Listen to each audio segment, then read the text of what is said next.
नमस्ते साथीहरू, आजको यस भिडियोमा चाहिँ म तपाईहरुलाई नेपालको बैंकिङ विकासक्रम, यसका अवसरहरू के कस्ता रहेका छन् र चुनौतीहरू के कस्तो रहेको छ त्यस सम्बन्धी मैले तपाईहरुलाई जानकारी दिन गइरहेको छु र यस भिडियोमा चाहिँ यो क्वेशनसँग सम्बन्धित सम्पूर्ण कुराहरुको सोलुसन यस भिडियोमा लिएर आएको छु र मैले बनाएको नोटको आधारमा यो भिडियो रहनेछ र धेरै कन्फ्युजिङ हुन्छ। यो क्वेशन चाहिँ आयो भने चाहिँ नेपालको बैंकिङ विकासक्रम उल्लेख गर्दै अवसर र चुनौतीहरू पनि लेख्नुहोस् भनेर कहिलेकाहीँ आउन सक्छ या नेपालको बैंकिङ विकासक्रम लेख्नुहोस् भनेर हजुरलाई 10 मार्क्सको र 5 मार्क्सको सोध्ने गर्छ र यसमा चाहिँ 5 मार्क्सको सोध्यो भने हजुरहरूले चाहिँ यसमा दुईटा खण्डमा विभाजन गर्न सक्नुहुन्छ र विकासक्रम भन्यो भने सम्पूर्ण कुराहरू लेख्नु पर्यो। त्यही भएर यो विकासक्रम नआउने भन्ने चाहिँ होइन, यो सबैलाई आउँछ होला, तर चाहिँ के भने चाहिँ यसलाई छोटो समयमै सबै कुराहरू म्यानेज गरेर लेख्न सक्नु आफैमा चुनौतीपूर्ण रहन्छ। त्यही भएर हामीले घरमा चाहिँ यो क्वेशन प्र्याक्टिसहरू गर्ने, आफ्नो स्पिड राइटिङ स्पिड हुन्छ, लेखन सिपलाई चाहिँ बढाउने हैन कामहरु चाहिँ गर्नुपर्ने हुन्छ र आजको यस भिडियोमा चाहिँ मैले आफ्नो बनाएको नोटहरु हजुरलाई शेयर गर्न गइरहेको छु र यो सिलसिला चाहिँ अब क्रमशः अगाडि बढ्नेछ र आगामी दिनमा नि म तपाईहरुलाई यससँग सम्बन्धित अरु टपिकहरुसँग सम्बन्धित विभिन्न नोटहरु पनि शेयर गर्नेछु जुन चाहिँ तपाईहरुलाई धेरै उपयोगी हुन सक्छ र अन्यत्र पाउन पनि तपाईलाई गाह्रो हुन सक्छ। सो मैले कलेक्सन गरेको, मैले पढेको आधारमा मैले तपाईलाई यो भन्दै छु र यसैले गर्दा नै मेरो चाहिँ अब चाहिँ भने अगाडि चाहिँ सक्सेस भएको थियो, म चाहिँ सफल भएको छु यो कुराहरुमा। सो केही कुराहरु सिकाउन गइरहेको छु, हजुरलाई कस्तो लाग्छ कमेन्ट गर्न नछुटाउनु होला, मन परेमा च्यानललाई लाइक शेयर र सब्स्क्राइब पनि गर्न नछुट्नु होला। सो म भिडियो सुरु गर्न गइरहेको छु र नेपालको बैंकिङ विकासक्रम भनेको छ 5 नम्बरमा आयो भने यसको ब्याकग्राउन्ड दिन परेन, यदि 10 मार्क्सको छ भने छोटै ब्याकग्राउन्ड दिनुहोस्, हैन भने आवश्यक पर्दैन किनकि यसमा लेख्नुपर्ने कुराहरू मेन क्वान्टिटी भनेकै अलगै रहन्छ हैन। सो टाइम हेरिकन हजुरको स्पिड हेरिकन त्यो कुराहरुलाई चाहिँ यहाँ मेन्सन गर्नुपर्ने हुन्छ। धेरै कुराहरु चाहिँ हामीले ब्याकग्राउन्ड दिनुपर्छ, इन्डिङ दिनुपर्छ भनेर भनिन्छ, तर किनकि मेन कन्टेन्ट के हो आफ्नो स्पिडमा भर पर्छ। यसको स्पिड धेरै छ भने हजुरले अलिकति ब्याकग्राउन्ड दिनु धेरै राम्रो हो हैन। यदि स्पिड थोरै छ भने चाहिँ मेन कन्टेन्ट लेख्नु पर्ने हुन्छ। यो चाहिँ मेन चेकरमा डिपेन्ड हुन्छ यी कुराहरु। कसैले चाहिँ कोर कन्टेन्ट के हो त्यसैलाई हेर्ने गर्छन्, कसैले चाहिँ ओपनिङ अनि मेन कन्टेन्ट अनि त्यसपछि इन्डिङलाई पार्टलाई हेर्ने गर्छन्। तर कहीँ पनि यही छैन कि अब फर्मेट यही हुन्छ भन्ने चाहिँ होइन। नर्मल फर्मेट भनेको ब्याकग्राउन्ड दिने अनि कोर कन्टेन्ट लेख्ने र इन्डिङ गर्ने भनेर भनिन्छ।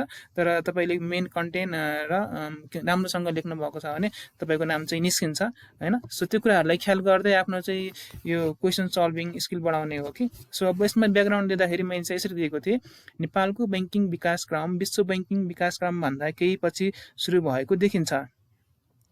यसको प्रमुख कारण इतिहासकारहरूले तत्कालीन राजनीतिक कारण अर्थात् शासकीय प्रणालीलाई मान्ने गरेको पाइन्छ।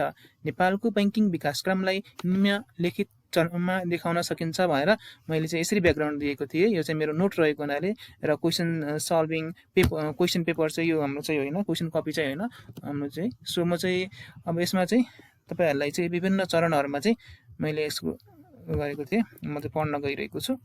जसमा चाहिँ मैले के भनेको थिए, नेपाल बैंकको लिमिटेडको स्थापना हुनुभन्दा अगाडिको चरण भनेर एउटा पार्टमा विभाजन गरेको थिए र यसमा चाहिँ मैले यसको एक्सप्लेनेसन गरेको थिए। यसमा के कुराहरु लेख्ने त भन्दाखेरि जसमा तेजारथ अड्डाको स्थापना विक्रम सम्वत 1933 मा भएको थियो, जसको कार्य सरकारी आर्थिक कारोबार गर्ने तथा तत्कालीन राणाहरूको सिफारिसमा सहुलियत दरमा सुनचाँदी कर्जा प्रवाह गर्ने कार्यहरू गर्ने गर्दथ्यो।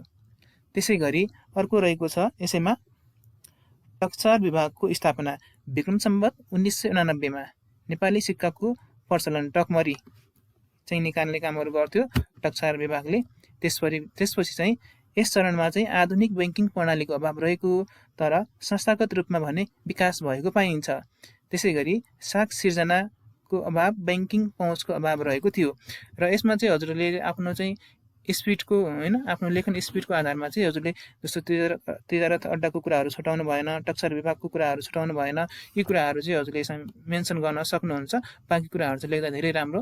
त्यसैगरी अर्को चरण रहेको थियो नेपाल राष्ट्र बैंकको स्थापना हुनु पूर्वको चरण, यानी कि विक्रम सम्वत 1994 देखि 2013 सम्मको कुराहरु छन्, जसमा चाहिँ नेपाल बैंक लिमिटेडको स्थापना भएपछि आधुनिक बैंकिङ प्रणालीको स्थापना भएको 1994 कार्तिक 30 गते भनेर हजुरले यहाँ लेख्न सक्नुहुन्छ। त्यसैगरी दोस्रो उदामा विक्रम सम्वत 2002 असोज 2 मा नोट निष्कासन भई नेपाली रुपैयाँ प्रचलनमा रहेको। त्यसैगरी साख सिर्जना सुस्त वृद्धि भएको, एकाधिकार बैंकिङ प्रणाली अवलम्बन रहेको, बैंक तथा वाणिज्य बैंक दुवैको कार्य यानि कि केन्द्रीय बैंक र वाणिज्य बैंकको दुवै कार्य नेपाल बैंक लिमिटेडले गरेको र आधुनिक बैंकिङ उपकरणको अभाव रहेको थियो यस कालखण्डमा। अर्को हाम्रो चरण रहेको छ नेपाल राष्ट्र बैंकको स्थापना पश्चातको चरण यानि कि विक्रम सम्वत 2013 देखि विक्रम सम्वत 2042 सम्मको अवस्था थियो र यस चरणमा चाहिँ विक्रम सम्वत 2013 वैशाख 14 गते नेपाल राष्ट्र बैंकको स्थापना भई वाणिज्य बैंक तथा केन्द्रीय बैंकको भूमिका छुट्टिएको थियो।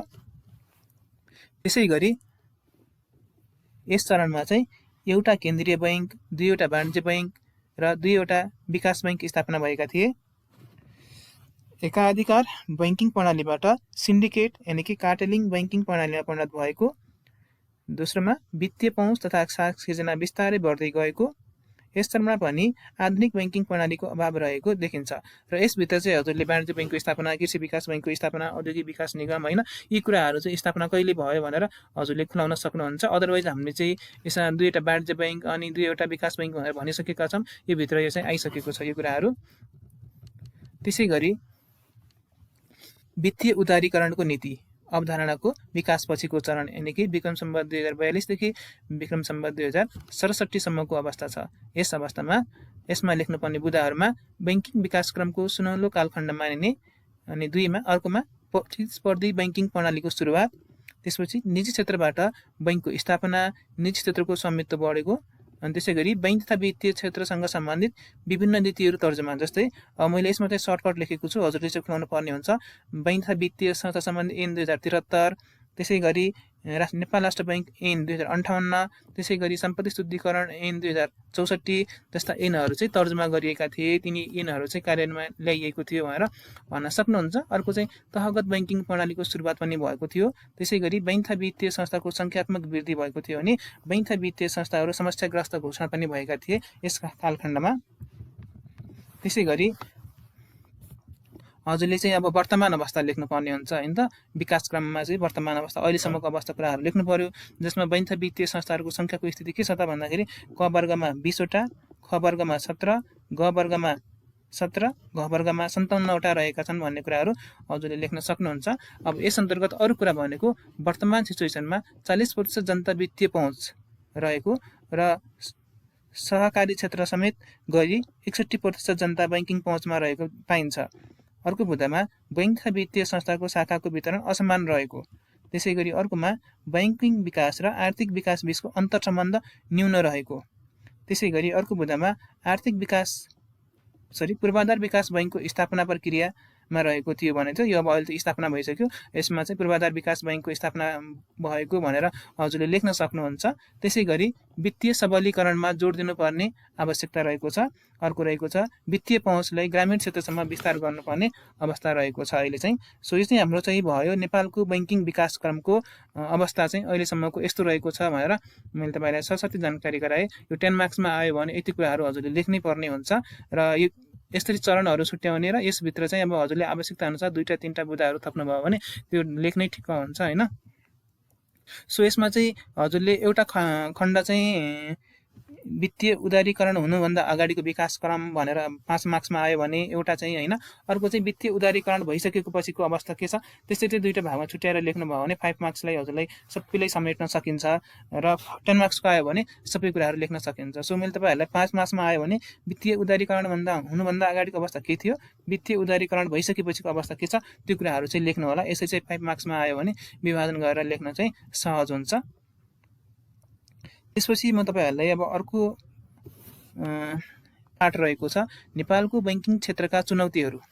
के कस्ता चुनौतीहरू रहेका छन् त मैले यसरी लेख्ने गरेको छु चुनौतीहरूलाई चाहिँ, जसमा सम्पूर्ण कुराहरू चाहिँ समेटिएको हुन्छ होइन। जस्तो पहिलो स्टेप रहेको छ संस्थागत सुशासन सम्बन्धी चुनौतीहरू भनेको छ। कसरी संस्थागत सुशासन सम्बन्धी चुनौतीहरू रहेको छ त भन्दाखेरि मैले यहाँ केही बुदाहरूमा एक्सप्लेनेसन गरेको छु।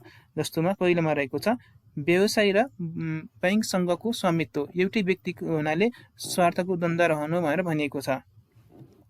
जस्तो इक्जाम्पलको लागि चाहिँ व्यवसाय र बैंकसको स्वामित्व एउटै व्यक्तिमा, जस्तो विनोद चौधरी के छ त भन्दाखेरि एउटा व्यवसाय पनि हो र र उसलाई चाहिँ नबिल बैंकको अधिकतम स्वामित्व रहेको छ र उसले आवश्यकता अनुसार त्यो बैंकलाई आफ्नो परियोजनाका लागि उपयोग गर्न सक्छ। व्यक्तिगत उपयोगको लागि चाहिँ आफ्नो बिजनेस पर्पजको लागि उसले उपयोग गर्न सक्छ। त्यहाँ चाहिँ स्वार्थ हुनसक्छ, उसले चाहिँ डाइरेक्ट रूपमा नभए पनि इन्डाइरेक्ट रूपमा चाहिँ त्यो असर उसले गरिरहेको हुन्छ भन्नु खोजेको हो यो बुदाले चाहिँ। सो चाहिँ त्यस्तो चाहिँ स्वार्थको द्वन्द्व रहन सक्छ भनेर भनिएको छ, जसले चाहिँ संस्थागत सुशासनमा चाहिँ चुनौती थपेको हुन्छ। अर्को भनेको बैंकिङ सम्पत्तिलाई व्यक्तिगत प्रयोजनमा ल्याउने परिपाटीको अन्त्य गर्नु पनि आफैमा चुनौती रहेको छ। बैंकिङ सम्पत्तिहरूलाई चाहिँ अब जसको अधिकतम स्वामित्व रहेको हुन्छ तिनीहरूले चाहिँ आफ्नो बिजनेस पर्पज या आफ्नो व्यक्तिगत प्रयोजनका लागि उपयोग गरिरहेका हुन्छन् र यसले चाहिँ बैंकिङ इन्डस्ट्रीमा चाहिँ संस्थागत सुशासनमा चाहिँ चुनौती थपेको छ।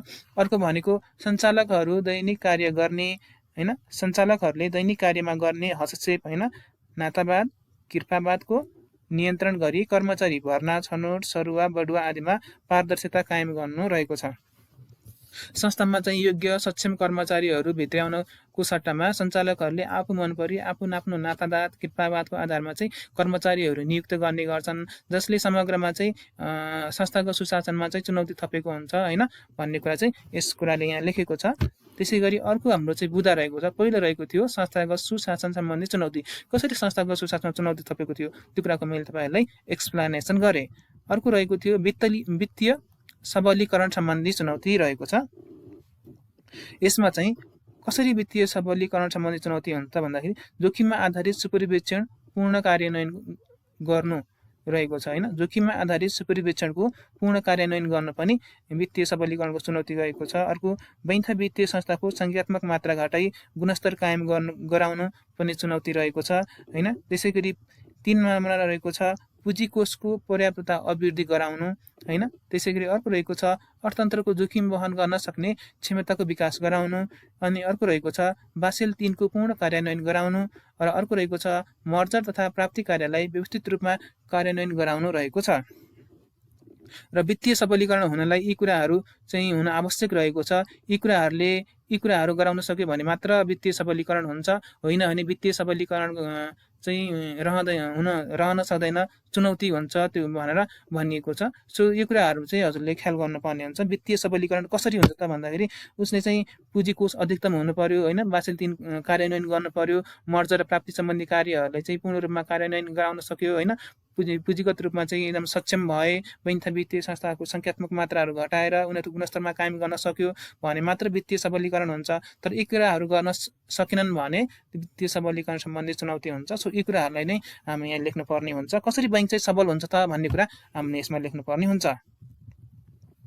र अर्को पार्ट रहेको छ अर्को चरण यसमा चाहिँ चुनौती रहेको छ वित्तीय पहुँच र वित्तीय साक्षरता बढाउन पनि आफैमा चुनौती छ त। अब कसरी छ त भन्दाखेरि बढ्दै गएको आधुनिक बैंकिङ उपकरणको जोखिम रहित प्रयोग गर्ने गरी वित्तीय साक्षरता बढाउनु। वित्तीय साक्षरता त बढायौँ होइन, तर चाहिँ के भनेपछि आधुनिक बैंकिङ उपकरणहरूलाई जोखिम रहित तरिकाले चाहिँ वित्तीय साक्षरता बढाउनु आफैमा पनि चुनौती रहेको छ हैन।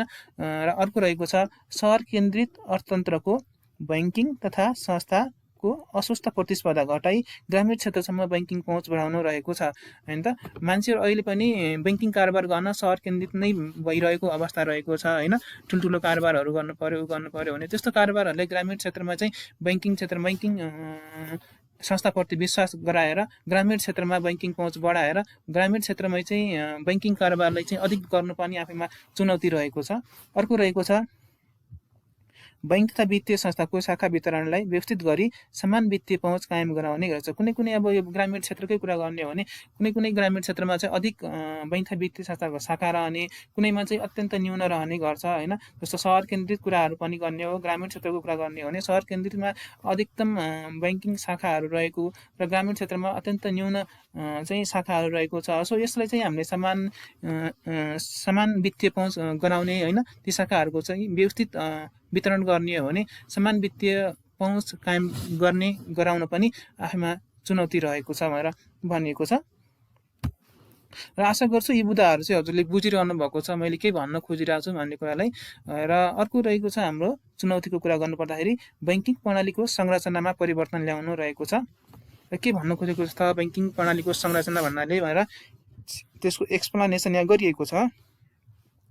विद्यमान तहगत बैंकिङ प्रणालीलाई क्षेत्रगत बैंकिङ प्रणालीमा रूपान्तरण गरी कृषि, उद्योग, पूर्वाधार विकास बैंक, रेमिटान्स बैंक आदिमा स्थापना गर्नु भनेर भनिएको छ। र नेपालको अर्थतन्त्रको अवस्था अनुसार चाहिँ हैन जुन पहिलेको तहगत बैंकिङ प्रणाली रहेको थियो त्यो तहगत बैंकिङ प्रणालीलाई चाहिँ आवश्यकता अनुसार चाहिँ कृषि बैंक, औद्योगिक बैंक, पूर्वाधार विकास बैंक, रेमिटेन्स बैंकमा चाहिँ स्थापना गर्नु हैन त्यो पुरानो स्ट्रक्चरलाई नयाँ स्ट्रक्चरमा परिवर्तन गर्न पनि आफैमा चुनौतीपूर्ण रहेको छ। अर्को रहेको छ बैंक तथा वित्तीय संस्थाको विकास, आर्थिक विकास बीचमा सहसम्बन्ध स्थापित गराउनु भनेर भनिएको छ।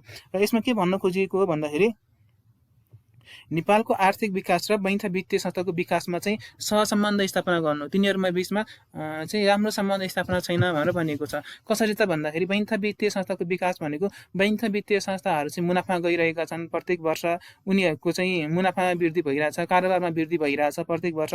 तर नेपालको आर्थिक विकास चाहिँ न्यून छ, जति चाहिँ ग्रोथ हुनुपर्ने हो त्यति ग्रोथ हुन सकेको छैन।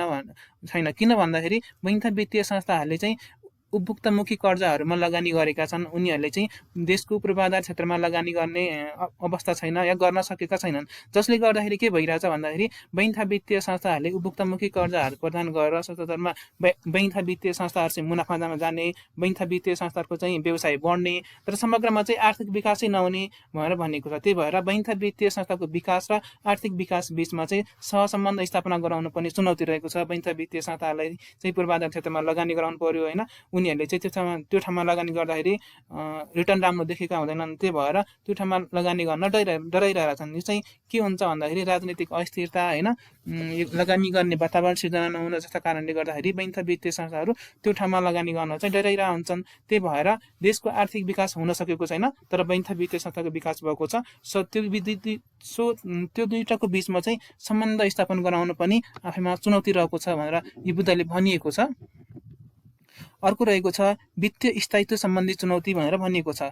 अब यस के हो त वित्तीय स्थायित्व भनेर भनिएको छ? समस्याग्रस्त घोषणा भएका बैंक तथा वित्तीय संस्थाको व्यवस्थापन गर्नु हैन। त्यसै गरी अर्को रहेको छ निजी बैंक तथा वित्तीय संस्थाको कर्मचारी भर्ना, छनौट तथा पदस्थापन कार्यलाई व्यवस्थित, पारदर्शी र प्रभावकारी बनाउनु, सेवा आयोग गठन गर्नु जस्ता चुनौतीहरू रहेका छन् वित्तीय स्थायित्व भनेर भनिएको छ। यी कुराहरू चाहिँ समस्याग्रस्त घोषणा भएका बैंक तथा वित्तीय संस्थाको व्यवस्थापन गरेन भने वित्तीय स्थायित्व रहँदैन हैन, बैंकिङ कारोबारमा स्टेबिलिस्ट रहँदैन भनेर भनेको।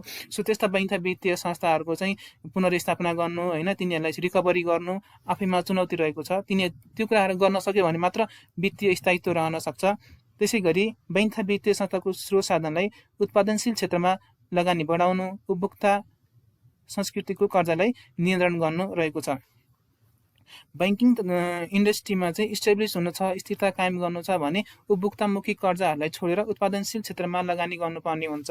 किनकि उपभोक्तामुखी कर्जा भनेको यिनीहरू जोखिमयुक्त हुन्छ, तत्कालका लागि मुनाफा भए पनि दीर्घकालमा यसले असर गर्ने गर्छ। र उत्पादनशील क्षेत्रमा लगानी गर्यो भने लङ टर्ममा चाहिँ राम्रै रिटर्न गर्ने गर्छ, समग्र वित्तीय क्षेत्रको स्थायित्व र आर्थिक विकास पनि हुने गर्छ। त्यही भएर त्यो कुराहरूलाई नियन्त्रण गर्न पनि आफैमा चुनौती रहेको छ। अर्को रहेको छ छाया बैंकिङ प्रणालीको बढ्दो प्रयोग र तिनीहरूको अनुगमन तथा नियन्त्रण गर्ने कार्यलाई प्रभावकारी बनाउनु रहेको छ। र यस्ता छाया बैंकिङ जस्ता कार्यहरूले गर्दाखेरि बैंकिङ प्रणालीलाई चाहिँ हटाउने हैन, बैंकिङ प्रणालीमा चाहिँ अस्थिरता निम्त्याउने कार्यहरू गर्छन्, त्यसलाई नियन्त्रण गर्न पनि आफैमा चुनौतीपूर्ण रहेको छ। अर्को रहेको छ बढ्दै गएको बैंकिङ क्षेत्रको सञ्चालन जोखिम न्यूनीकरण गरी बैंकिङ ठगी, जालसाज, अपराध नियन्त्रण गर्नु रहेको छ। अर्को रहेको छ बैंक तथा वित्तीय क्षेत्रका विद्यमान नीति कानुनी व्यवस्थाको प्रभावकारी कार्यान्वयन गर्नु रहेको छ। बैंकिङ क्षेत्रमा बनेका विभिन्न नीति नियमहरू चाहिँ प्रभावकारी रूपमा कार्यान्वयन भएका छैनन्, ती नीतिहरूको प्रभावकारी रूपमा कार्यान्वयन गर्नु पनि आफैमा चुनौतीपूर्ण रहेको छ। र यो कसको रहेको थियो त भन्दाखेरि वित्तीय स्थायित्व सम्बन्धी चुनौती रहेका थिए। यी कार्यहरू गर्न सक्यो भने मात्र वित्तीय स्थायित्व हुन्छ, यी कार्यहरू गर्न सकेनन् भने यिनीहरू चाहिँ चुनौतीका रूपमा सिर्जना हुन्छ। र म तपाईँहरूलाई अब नेपालको बैंकिङ क्षेत्रका अवसर र सम्भावनाको बारेमा जानकारी गराउन गइरहेको छु। र मैले चाहिँ यसरी एक्सप्लेनेसन गरेको थिएँ, जसमा चाहिँ अलिकति ब्याकग्राउन्ड दिएको थिएँ। मैले चाहिँ नेपालको बैंकिङ क्षेत्रको विकास भएको थोरै समय भए तापनि पछिल्लो अवस्थामा बैंकिङ क्षेत्रको अवस्था बढ्दै गइरहेको देखिन्छ। बैंकिङ क्षेत्रको अवस्था बढ्दै गइरहेको देखिन्छ। नेपालको बैंकिङ क्षेत्रमा अवसर तथा सम्भावनालाई निम्नानुसार उल्लेख गर्न सकिन्छ भनेर भनिएको छ, जसमा लगानीका लागि पर्याप्त सम्भावनाहरू रहेको जस्तो जलस्रोत, ऊर्जा, पर्यटन, निर्माण, औद्योगिक निर्माणका क्षेत्रहरू हैन, रेमिटान्सको क्षेत्रहरू चाहिँ लगानीका लागि पर्याप्त सम्भावना रहेका छन् हैन। रेमिटेन्स बैंक स्थापना गर्ने, औद्योगिक क्षेत्रहरूमा लगानी गर्ने, पर्यटन क्षेत्रमा लगानी गर्ने, लगानीका पर्याप्त सम्भावनाहरू रहेका छन्। अर्को रहेको छ नेपाल राष्ट्र बैंकले नियन्त्रणात्मक प्रणालीलाई अलिक खुकुलो बनाई बैंकहरूलाई ब्याज दर निर्धारण, कर्जा लगानी, लगानी व्यवस्थापन जस्ता कुराहरूमा स्वतन्त्रता प्रदान गरेको छ। जसको कारणले सुरक्षित लगानी गर्ने अवसर प्राप्त भएको छ भनेर भनिएको छ। भनिन्छ वित्तीय संस्थाले आफ्नो दक्षता, अनुभवको आधारमा हैन सुरक्षित क्षेत्रमा उनीहरूले लगानी गर्न सक्छन्। अब आफ्नो पुँजीको आधारमा हैन, उनीहरूको सक्षमताको आधारमा उनीहरूले सुरक्षित लगानी गर्न सक्छन् बुझेर भनेर भन्न खोजेको हो। अर्को रहेको छ वित्तीय उदारीकरण नीतिबाट बैंकहरूले खुल्ला र प्रतिस्पर्धी बनेका छन् उनीहरूले चाहिँ। अर्को रहेको छ नेपाल राष्ट्र बैंकले, यो मैले तपाईँलाई पढिसकेँ यो कुरा चाहिँ। अर्को रहेको छ वैदेशिक रोजगारीले गर्दा रेमिटेन्समा वृद्धि भएको छ, जसबाट बैंकहरूले गैर कोषमा आधारित कारोबार सञ्चालन गरी मुनाफा वृद्धि गर्ने अवसर बनेको छ भनेर भनिएको छ।